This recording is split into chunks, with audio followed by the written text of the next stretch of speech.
আসসালামু আলাইকুম প্রিয় ছাত্রছাত্রীবৃন্দ, তোমরা কেমন আছো? আশা করি সবাই ভালো আছো। আমি মাহফুজা ইয়াসমিন, প্রভাষক, দর্শন বিভাগ, নরসিংদী সরকারি কলেজ। আমি আজকে তোমাদের যুক্তিবিদ্যা পড়াবো। যুক্তিবিদ্যা প্রথম ক্লাসটা অলরেডি হয়ে গেছে। আজকে আমার দ্বিতীয় ক্লাস যুক্তিবিদ্যার। প্রথম ক্লাসে আমরা কিছু পরিচিতিমূলক কথাবার্তা বলেছিলাম। আজকে আমি সরাসরি পড়াতে চলে যাব। তো প্রথম যে ক্লাসটা আমি করেছি সেটার মধ্যে যুক্তিবিদ্যা কী বা যুক্তিবিদ্যা কাকে বলে এই সম্পর্কে মোটামুটি একটু আলোচনা করেছিলাম। তো আজকে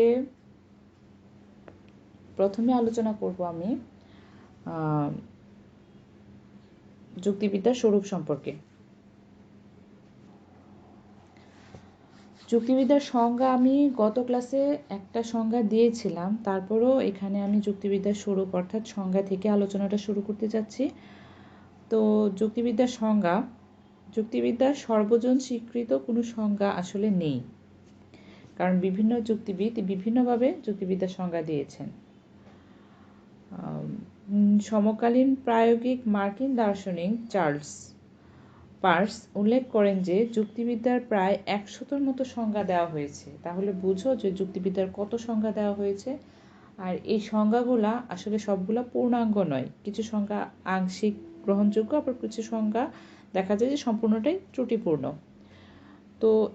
তবে অধিকাংশ সংজ্ঞায় আংশিক গ্রহণযোগ্য বা কোনো না কোনো দিক থেকে ত্রুটিপূর্ণ। এর কারণ হলো যুক্তিবিদ্যা একটি পুরনো ঐতিহ্যের ধারক। এরিস্টটলের যুগ থেকে এখন পর্যন্ত যুক্তিবিদ্যার আলোচ্য সূচি, পদ্ধতি, দৃষ্টিভঙ্গির উল্লেখযোগ্য বিবর্তন ঘটেছে। আমরা আগেই জানি যে যুক্তিবিদ্যা আর জনক হচ্ছেন এরিস্টটল, কারণ যুক্তিবিদ্যা যে বিষয়টা সেটা প্রথম শুরু করেন এরিস্টটল। আর তার সময় থেকে এখন পর্যন্ত যুক্তিবিদ্যার আলোচ্য সূচি, পদ্ধতি, দৃষ্টিভঙ্গির বিবর্তন হয়েছে। বিবর্তন মানে হচ্ছে পরিবর্তন হয়েছে, যে কারণে অনেক সংজ্ঞায় কোনো বিশেষ কালের জন্য ঠিক থাকলেও বর্তমান সময়ে তা গ্রহণযোগ্য নাও হতে পারে। যেমন যুক্তিবিদ্যাকে একসময় চিন্তার বিজ্ঞান বলে মনে করা হতো, এমনকি যুক্তিবিদ্যার জনক এরিস্টটল এই শাস্ত্রকে এই অর্থেই বর্ণনা করেছিলেন। কিন্তু যুক্তিবিদ্যা এখন আর চিন্তার বিজ্ঞান হিসেবে বিবেচিত হয় না। তাই যারা যুক্তিবিদ্যাকে চিন্তার বিজ্ঞান হিসেবে সংজ্ঞায়িত করার প্রয়াস পেয়েছেন তাদের সংজ্ঞা আজ গ্রহণযোগ্য নয়। প্রসঙ্গত এরকম কয়েকটি সংজ্ঞা উল্লেখ করা হলো যেগুলোতে যুক্তিবিদ্যাকে চিন্তার বিজ্ঞান হিসেবে অভিহিত করা হয়েছে। ব্রিটিশ যুক্তিবিদ জেমস ওয়েলটন বলেছেন, যুক্তিবিদ্যা হলো সঠিক চিন্তার নিয়ন্ত্রণকারী নীতিসমূহের বিজ্ঞান। টমসন এর মতে যুক্তিবিদ্যা হলো চিন্তার নিয়মাবলী সংক্রান্ত বিজ্ঞান। হ্যামিল্টন বলেন যুক্তিবিদ্যা হলো চিন্তার আকারগত নিয়মাবলী সম্পর্কিত বিজ্ঞান। জোসেফ বলেন যুক্তিবিদ্যা হলো চিন্তা বিষয়ক বিজ্ঞান। আমি যে সংজ্ঞাগুলো বলেছি সেই সংজ্ঞাগুলাই আমরা দেখতে পাচ্ছি যে যুক্তিবিদ্যাকে এদের সবাই বিজ্ঞান হিসেবে অভিহিত করেছেন। যে কয়েকজন যুক্তিবিদের সংজ্ঞা আমি দিয়েছি, প্রত্যেক যুক্তিবিদই যুক্তিবিদ্যাকে বিজ্ঞান হিসেবে অভিহিত করার চেষ্টা করেছেন। আর এই বিজ্ঞানের বিষয়বস্তু হিসেবে তারা সবাই চিন্তাকেই প্রাধান্য দিয়েছেন বা চিন্তাকেই নির্ধারণ করেছেন। কিন্তু পরবর্তী সময়ে অন্য খ্যাতনামা যুক্তিবিদরা বলেছেন বাস্তবে চিন্তা নিয়ে কোনো বিজ্ঞান হতে পারে না, কেননা চিন্তা একটি বিমূর্ত বিষয়, এটি মানব মনের ব্যক্তিগত ব্যাপার, এর কোনো বস্তুগত দিক খুঁজে পাওয়া যায় না। তাই যুক্তিবিদ্যা চিন্তার বিজ্ঞান হতে পারে না। এমনকি মনোবিজ্ঞানও এখন আর মন সম্পর্কিত বা মনের চিন্তা বিষয়ক বিদ্যা নয়, তা আচরণ সম্পর্কিত বিজ্ঞান হিসেবে স্বীকৃত। অর্থাৎ চিন্তা যে বিষয়টা রয়েছে সেটা আসলে বিজ্ঞানের কোনো বিষয় হতে পারে না। চিন্তা একটা বিমূর্ত বিষয়। বিমূর্ত বিষয় এরকম একটা জিনিস যেটা দেখা যায় না। আর আধুনিক যুগের মনোবিজ্ঞানও এখন মন সম্পর্কিত বিজ্ঞান নয়, সেটা হয়ে গেছে মানুষের আচরণ সম্পর্কিত বিজ্ঞান। অথচ মনোবিজ্ঞান আবেগ, অনুভূতি, কল্পনা, স্মৃতি, বিস্মৃতি ইত্যাদি মানসিক বিষয় সম্পর্কে গবেষণা করে থাকে। মানুষের আচরণের মাধ্যমে এসব অনুভূতি, অনুভব, চিন্তা, ক্রিয়াগুলো প্রকাশ পায়। সেজন্য এটার বৈজ্ঞানিক ব্যাখ্যা গবেষণা করা হয় বলে এখানে মনোবিজ্ঞানকে আচরণ সম্পর্কিত বিজ্ঞান বলা হয়েছে। তেমনি যুক্তির আড়ালে মনের যেসব চিন্তা অনুমান আকারে বা সবিচার ভাবনা হিসেবে বিদ্যমান থাকে তাকে নিয়ে কোনো বিজ্ঞান হবে না। তা প্রকাশ করলে কেবল বিজ্ঞানের বিষয়বস্তু হয়ে উঠতে পারে। আমরা জানি সবিচার চিন্তা বা অনুমান ভাষায় প্রকাশিত হলে তা যুক্তি। তাই সমকালীন অনেক যুক্তিবিদই যুক্তিবিদ্যাকে যুক্তির বিজ্ঞান বলে অভিহিত করেছেন। অর্থাৎ যুক্তির বিজ্ঞান বলতে এটাকে যথার্থ মনে করা হয়েছে, কারণ চিন্তাটাকে আমরা যুক্তির মাধ্যমে এখানে প্রকাশ করে থাকি। সমকালীন বিখ্যাত মার্কিন যুক্তিবিদ আরভিং এম কপি যুক্তিবিদ্যার সংজ্ঞা দিতে গিয়ে বলেছেন, যুক্তিবিদ্যার অধ্যয়ন হলো সেসব পদ্ধতি ও নীতি সম্পর্কে পঠন পাঠন যা ভালো অর্থাৎ শুদ্ধ যুক্তি থেকে মন্দ অর্থাৎ অশুদ্ধ যুক্তিকে পৃথক করতে ব্যবহৃত হয়। অর্থাৎ তিনি বলেছেন যুক্তিবিদ্যা হচ্ছে এমন একটি বিদ্যা যেখানে আমরা যে বিদ্যাটা পাঠ করলে আমরা শুদ্ধ যুক্তি এবং অশুদ্ধ যুক্তিকে আলাদা করতে পারবো। এই সংজ্ঞায় যুক্তিবিদ্যাকে সরাসরি বিজ্ঞান দাবি না করা হলেও আরভিং এম কপি মূলত যুক্তিবিদ্যার অধ্যয়ন বলতে বিজ্ঞানধর্মী আলোচনাকেই নির্দেশ করেছেন।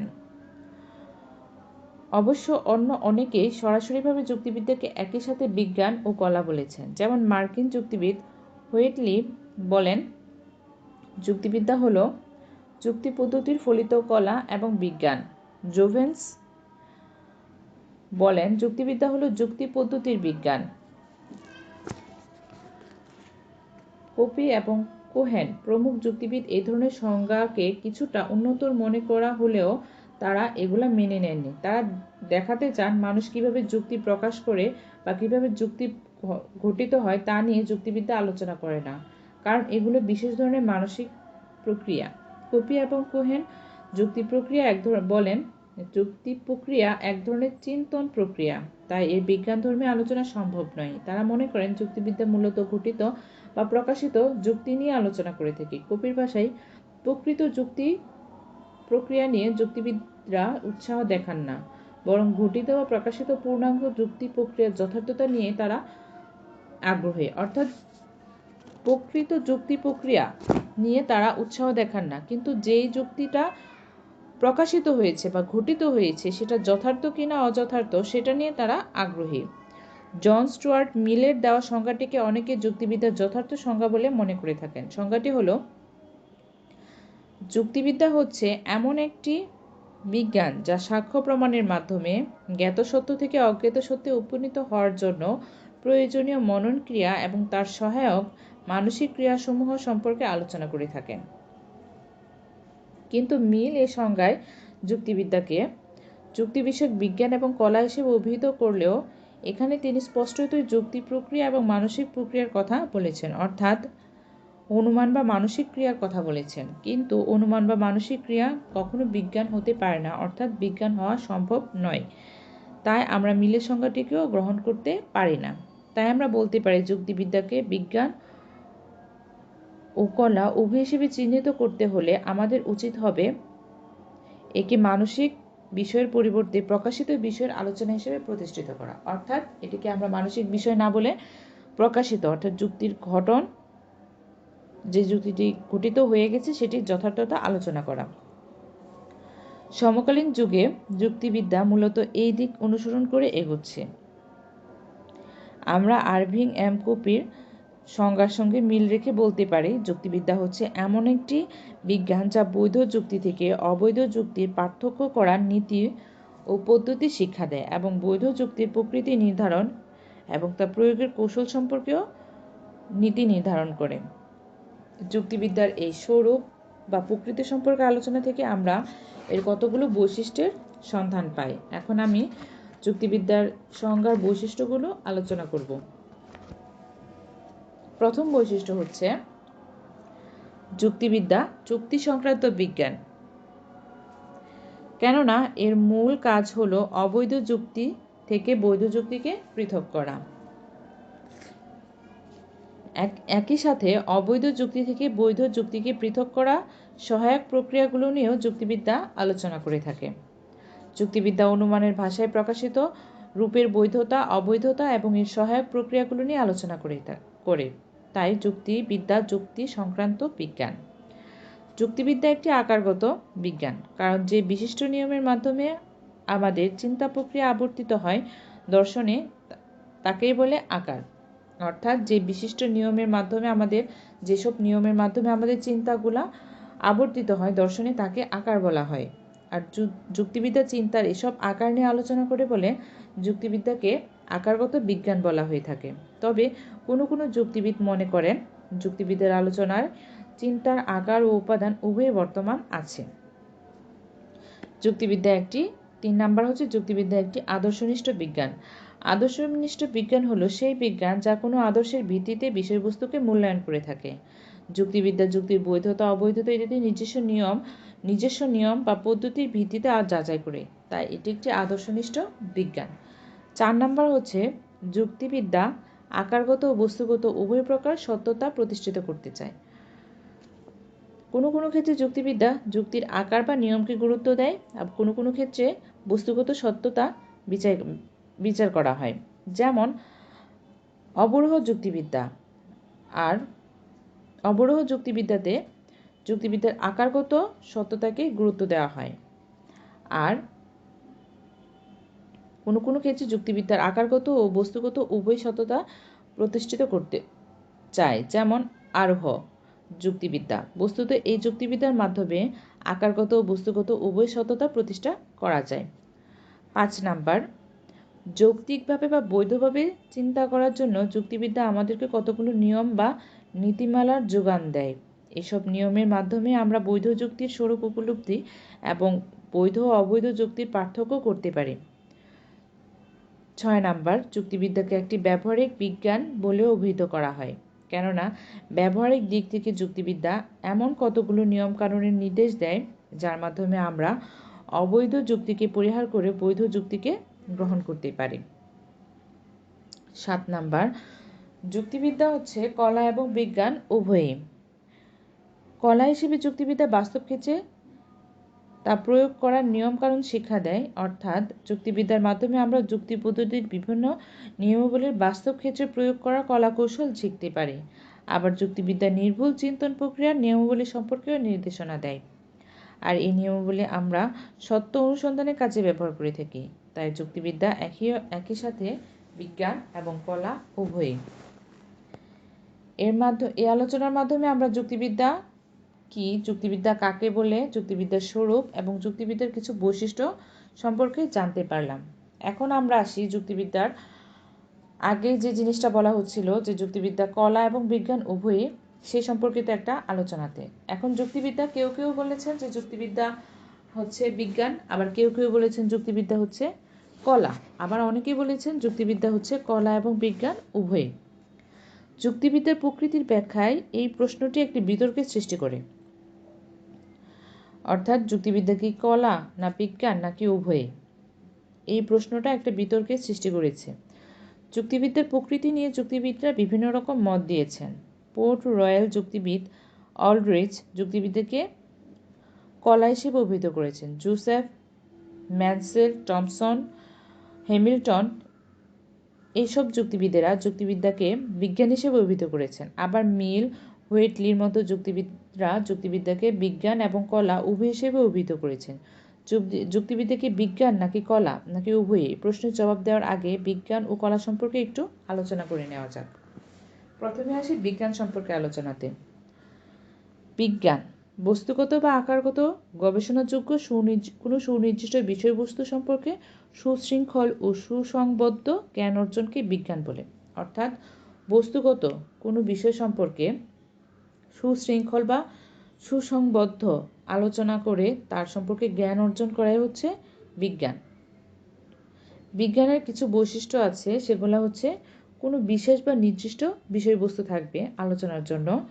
2 নাম্বার হচ্ছে সেই বিষয়বস্তু হতে হবে বস্তুনিষ্ঠ বা অথবা আকারগতভাবে গবেষণাযোগ্য। 3 নাম্বার হচ্ছে বিষয়বস্তু আলোচনার পদ্ধতি হবে সুশৃঙ্খল।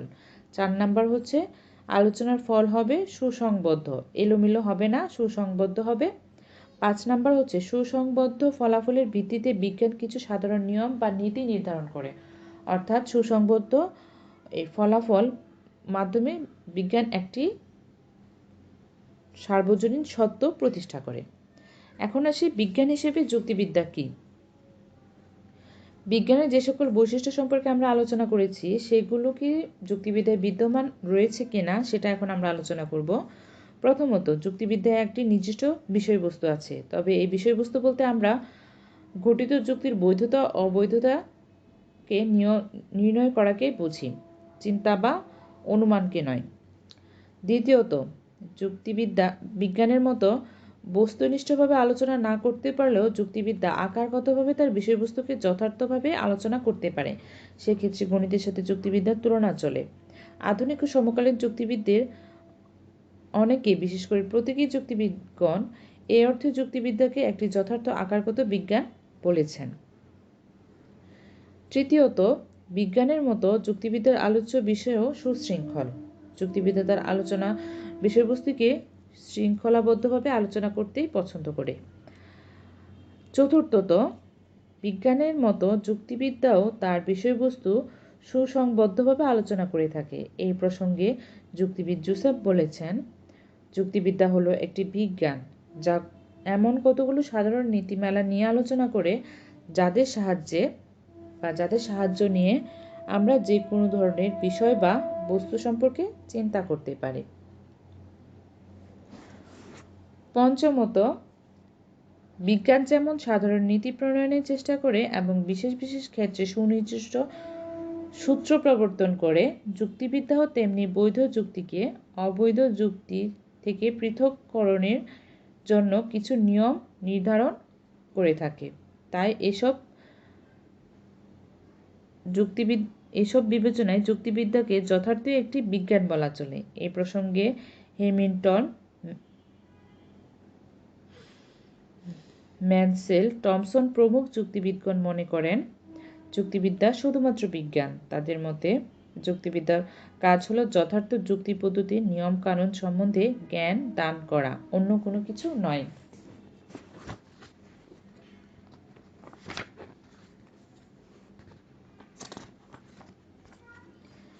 এখন আসি যুক্তিবিদ্যা কলা এ সম্পর্কে আলোচনায় প্রথমে আমরা জেনে নেই কলা কি। কলা কথাটির দুটি অর্থে ব্যবহৃত হয়। প্রথমত, কলা বলতে দক্ষতা, পারদর্শিতা, নৈপুণ্য বোঝায়। দ্বিতীয়ত, কলা বলতে কোনো বিশেষ জ্ঞানকে বাস্তবে প্রয়োগ করার কলাকৌশলকে বোঝায়। এরিস্টটল কলাবিদ্যার প্রথম অর্থকে গ্রহণ করেছিলেন। তিনি মনে করেন কলাবিদ্যা এমন একটি কিছু যা কোনো ব্যক্তির একটি ক্ষমতা, যা দিয়ে ওই ব্যক্তি কোনো বিশেষ বিষয়ের পরিবর্তন ঘটাতে পারেন, নিজের কৌশল দিয়ে তাকে সিক্ত করতে পারেন। শিল্পী যখন একটি মূর্তি তৈরি করেন তখন তিনি মাটির নিজস্ব সত্তাকে পরিবর্তিত করে তার মনের মতো করে একটি মূর্তি তৈরি করেন। এই কলাকৌশলই হলো কলা। অর্থাৎ কলা বলতে বিধিবদ্ধ জ্ঞানকে বাস্তবে প্রয়োগ করাকে বোঝায়। নৌবিদ্যা, নৃত্যকলা, সঙ্গীত কলা কৌশল শিক্ষা দেয়। নৌবিদ্যা, নৃত্যকলা, সঙ্গীতের কলাকৌশল শিক্ষা করে যদি কেউ এসব বিষয়ে বাস্তব অনুশীলন করে বাস্তবে প্রয়োগ করে তাহলে তাকেও কলা বলা হয়ে থাকে। কলাবিদ্যা। এখন আসি আমরা কলাবিদ্যা হিসেবে যুক্তিবিদ্যা। কলাবিদ্যার প্রথম অর্থে যুক্তিবিদ্যা কলাবিদ্যা নয়। অর্থাৎ কলাবিদ্যার মতে যুক্তিবিদ্যা মানুষের অভ্যন্তরীণ কোনো জ্ঞান বা কলাকৌশল নয় যার ভিত্তিতে কেউ এমনিতেই অধিক যুক্তি দিতে পারবে। তবে কলাবিদ্যা আকারগত বিজ্ঞান হিসেবে বৈধ যুক্তির কিছু নমুনা প্রদান করে, কিছু নিয়মকানুন শিক্ষা দেয় যেগুলো বাস্তবে ব্যবহারযোগ্য। এ অর্থে যুক্তিবিদ্যাকে একটি কলাবিদ্যা বলে অভিহিত করা চলে। এই প্রসঙ্গে অলরিচ ও পোর্ট রয়্যাল যুক্তিবিদেরা মনে করেন যে যুক্তিবিদ্যা শুধু একটি কলাবিদ্যা। তাদের মতে যুক্তিবিদ্যার যুক্তির নিয়মাবলীকে আমাদের বাস্তব চিন্তার ক্ষেত্রে প্রয়োগ করে কিভাবে সত্যকে অর্জন করা যায় সে সম্বন্ধে জ্ঞান দান করে। অর্থাৎ যুক্তি পদ্ধতির নিয়মাবলী ব্যবহারিক ক্ষেত্রে প্রয়োগ করা যুক্তিবিদ্যার উদ্দেশ্য। এখন এসে আমরা যুক্তিবিদ্যা কলা না বিজ্ঞান উভয়, কলা ও বিজ্ঞান উভয় এই আলোচনাতে কলা ও বিজ্ঞানের দিক থেকে আলোচনা করে দেখা যায় যে যুক্তিবিদ্যার মধ্যে যেসব যেমন বিজ্ঞানের বৈশিষ্ট্য আছে তেমনি কলার বৈশিষ্ট্য বিদ্যমান রয়েছে। বিজ্ঞানের মতো যুক্তিবিদ্যা তার বিষয়বস্তুকে সুশৃঙ্খল ও পদ্ধতিগতভাবে আলোচনা করে থাকে। আবার বৈধ ও অবৈধ যুক্তির পার্থক্য নির্ণয়ের জন্য যুক্তিবিদ্যা কিছু নিয়ম নির্ধারণ করে, তাই যুক্তিবিদ্যা একটি বিজ্ঞান। অন্যদিকে যুক্তিবিদ্যা বৈধ যুক্তির যেসব নিয়মকানুন প্রদান করে সেগুলো বাস্তবে প্রয়োগের কলাকৌশল শিক্ষা দেয়, তাই এদিক থেকে যুক্তিবিদ্যাকে কলা হিসেবে অভিহিত করা যায়। সুতরাং যুক্তিবিদ্যা কলা ও বিজ্ঞান উভয়ই। তাই যুক্তিবিদ মিল এবং হুইটলি দুটি বিরোধী মতবাদের মধ্যে সমন্বয় সাধন করে বলেন যে যুক্তিবিদ্যা শুধু একটি কলা নয়, আবার একটি বিজ্ঞানও নয়, বরং যুক্তিবিদ্যা একাধারে বিজ্ঞান ও কলা উভয়ই। বিজ্ঞান হিসেবে যুক্তিবিদ্যা সঠিক যুক্তি পদ্ধতির নিয়মকানুন সম্পর্কে আমাদের জ্ঞান দান করে, আবার কলা হিসেবে যুক্তিবিদ্যা এসব নিয়মকে আমাদের বাস্তব চিন্তাক্ষেত্রে সুষ্ঠুভাবে প্রয়োগের মাধ্যমে সত্যকে আবিষ্কার করতে সহায়তা করে। যুক্তিবিদ কার্ভিড রিডও একইভাবে যুক্তিবিদ্যাকে বিজ্ঞান এবং কলা উভয় হিসেবে আখ্যায়িত করেছেন। তার মধ্যে যুক্তিবিদ্যার মধ্যে বিজ্ঞান এবং কলা উভয় বিভাগের গুণাগুণই বর্তমান রয়েছে। এখন আমরা যে বিষয়টা আলোচনা করব সেটা হচ্ছে যুক্তিবিদ্যা আদর্শনিষ্ঠ বিজ্ঞান না বস্তুনিষ্ঠ বিজ্ঞান।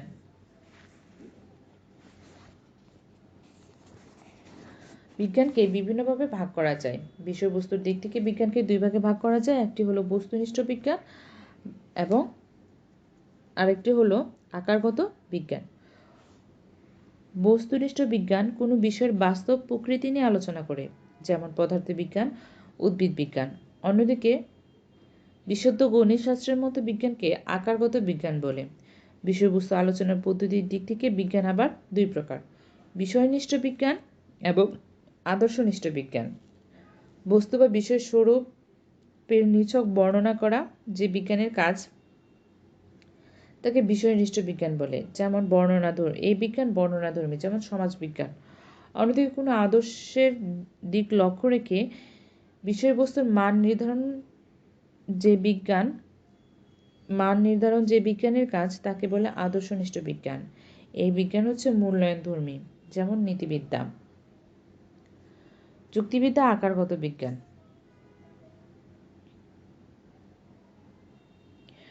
বিজ্ঞানের কাজ হলো কোনো বিষয় সম্পর্কে যথার্থ জ্ঞান দান করা। এই লক্ষ্যে যে বিজ্ঞান কোনো বিষয়ের আকার নিয়ে আলোচনা করে থাকে তাকে আকারগত বিজ্ঞান বলে, যেমন গণিত শাস্ত্র। যুক্তিবিদ্যা তেমনি একটি আকারগত বিজ্ঞান। যদিও বস্তুগত সত্যতা যুক্তিবিদ্যা অন্বেষণ করে থাকে, তথাপি যুক্তির আকারগত বৈধতা বিচার করাও যুক্তিবিদ্যার মূল কাজ। এ কারণে যুক্তিবিদ্যা হলো চিন্তার আকারগত বিজ্ঞান। আবার আসি যুক্তিবিদ্যা আদর্শনিষ্ঠ বিজ্ঞান কিনা। আমরা জানি আদর্শনিষ্ঠ বিজ্ঞান নির্দিষ্ট আদর্শের ভিত্তিতে বিষয়বস্তুর মান নির্ধারণ করে থাকে। যুক্তিবিদ্যা আদর্শের ভিত্তিতে বিষয়বস্তুর মান নির্ধারণ করে। আর যুক্তিবিদ্যার এই আদর্শ হলো সত্যের আদর্শ। সত্যের আদর্শ অনুযায়ী যুক্তিবিদ্যা বৈধ যুক্তি পদ্ধতির নিয়মাবলী আবিষ্কার করে এবং এই নিয়মাবলীর আলোকে সেগুলোর মূল্য নিরূপণ করে।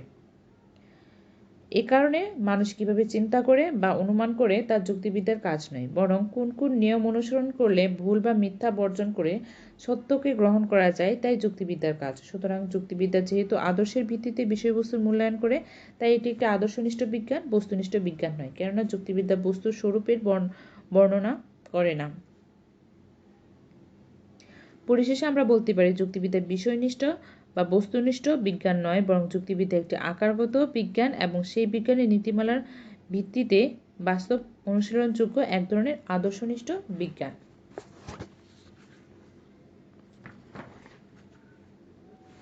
এবার আসবো আমরা যুক্তিবিদ্যার পরিসর বা বিষয়বস্তু সম্পর্কে আলোচনাতে। যুক্তিবিদ্যা এমন একটি আদর্শনিষ্ঠ বিজ্ঞান যা যথার্থ যুক্তি প্রদানে সহায়ক ভূমিকা পালন করে থাকে। এই কারণে যুক্তিবিদ্যার পরিসর বা বিষয়বস্তু অনেক ব্যাপক। সংক্ষেপে যুক্তিবিদ্যার আলোচ্য বিষয়গুলো নিচে সংক্ষেপে আলোচনা বিষয়গুলো বলা হলো।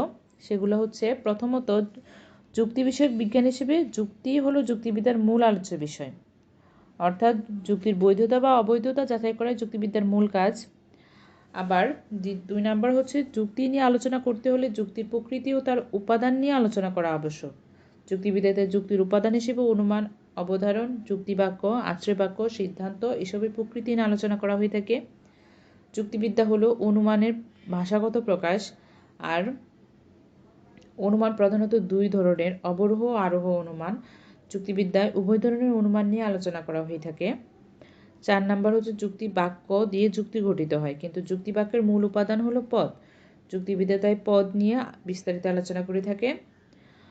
5 নাম্বার হচ্ছে যুক্তি বাক্যের উদ্দেশ্য বিধেয় 2 ধরনের পদ থাকে। 2 ধরনের পদের মধ্যে একটি সম্পর্ক স্থাপিত হয়। যুক্তিবিদ্যা এই পদ সম্পর্ক নিয়েও আলোচনা করে থাকে। 6 নাম্বার হচ্ছে পদের ব্যাপ্তি বা বিস্তৃতি এবং গুণগত দিক বা যথার্থের দিক নিয়েও যুক্তিবিদ্যা আলোচনা করে থাকে। এরকম অনেকগুলো বিষয় বা পরিসর রয়েছে যেগুলো নিয়ে যুক্তিবিদ্যা আলোচনা করে থাকে। তো এই ছিল আমাদের আজকের আলোচনা। আশা করি তোমরা বুঝতে পেরেছো আমরা কি আলোচনা করলাম। প্রথমে আমরা আলোচনা করেছি যে যুক্তিবিদ্যা কি, যুক্তিবিদ্যার স্বরূপ কি। এরপর আমরা আলোচনা করেছি যুক্তিবিদ্যা কলা না বিজ্ঞান এ সম্পর্কে আলোচনা করেছি। এরপরে আমরা পড়েছি যুক্তিবিদ্যা আদর্শনিষ্ঠ বিজ্ঞান না বস্তুনিষ্ঠ বিজ্ঞান। এরপরে সর্বশেষ আমরা পড়েছি যুক্তিবিদ্যার বিষয়বস্তু সম্পর্কে। আজকের ক্লাস আপাতত এই পর্যন্তই। তোমরা সবাই ভালো থেকো। আসসালামু আলাইকুম।